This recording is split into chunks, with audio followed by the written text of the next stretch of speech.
Most businesses use forms to capture information, but they're either too long, poorly structured, or nothing happens after someone submits the form. And that usually leads to missed information, slow follow-ups, and a lot of manual work for your team.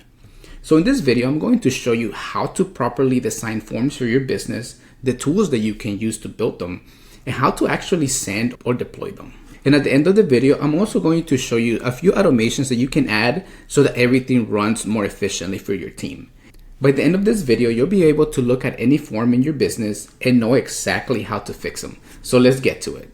Welcome back to the channel, everyone. My name is Will with Low Code Systems. I help teams design and implement internal tools, portals, and automation workflows to improve operations and keep their businesses running efficiently. Before we even talk about tools or automations, it's really important to understand what actually makes a form effective. A good form does three main things. It collects the right information, it's easy to complete, and it clearly leads to the next step. But where most forms go wrong is either they ask for too much information or they're not structured properly. So when you're designing any form, make sure that you think about these three things. What information do we actually need? What happens after this form is submitted? And who is this form for? Because every form should have a clear purpose, not just the purpose to collect data.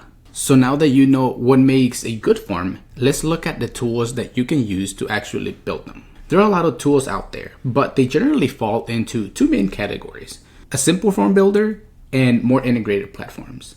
For simple forms, you can use tools like Typeform, Google Forms, JotForm. These are quick and easy to set up, and they're great for basic use cases. But if you want forms to be part of a larger system, you can use tools like Software, Webflow, or Airtable. These platforms allow your forms to connect directly into your workflows and databases as well. And the main difference is simple. One is just collecting information, and the other is part of a system. Now, once you build your form, the next question is, how do people actually access it? There are two main ways to use forms in your business. The first one is embedding them directly on your website. This is great for things like lead capture, contact forms, or applications.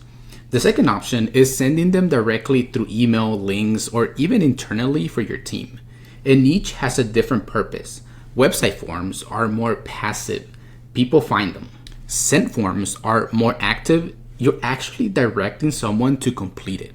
So when you're designing your process, think about where that form fits in the user journey. And once you understand where your forms live, the next step is choosing the right type of form for the job. Not all forms are the same, and using the wrong type of form can slow down your process. Some of the most common ones you will see are: 1. Lead capture forms. Use this type of forms to collect basic contact information and start conversations. Number 2, intake forms. These are more detailed and are used for onboarding clients or employees. Number 3, internal request forms. These are forms used by your team for things like IT requests or approvals, just an example. And number 4, feedback forms. These are forms used to collect insights from customers or employees. And the key here is each form should be designed based on its purpose, not reused for everything else. Now, this is where things actually really start to make a difference. What happens after someone submits a form? Most forms stop at submission, but this is where your process should actually begin. One of the simplest automations that you can add is sending out a notification and assigning the submission. So as soon as the form is submitted, a record is created, the right person is notified, and it gets assigned automatically. You can set this up by using Airtable to store your information, that's your data, and make your Zapier to handle notifications and assignment, so that instead of checking manually, your team can just respond to the inquiry. That's the first automation. The second automation is triggering the next step in your process. For example, sending a confirmation email, creating tasks, starting onboarding steps. This turns your form into the start of a workflow, not just a data entry point. And again, this can be handled to tools like Make or Zapier, or your backend if you're building custom systems.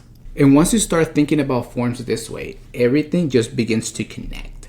Forms aren't just about collecting information. They're the entry point into how your business operates. And when they're designed properly, they reduce that back and forth, improve response time, and make your processes run a lot more smoothly. If you need help designing forms and building automation workflows like this one for your business, check out localsystems.com. The link is in the description below.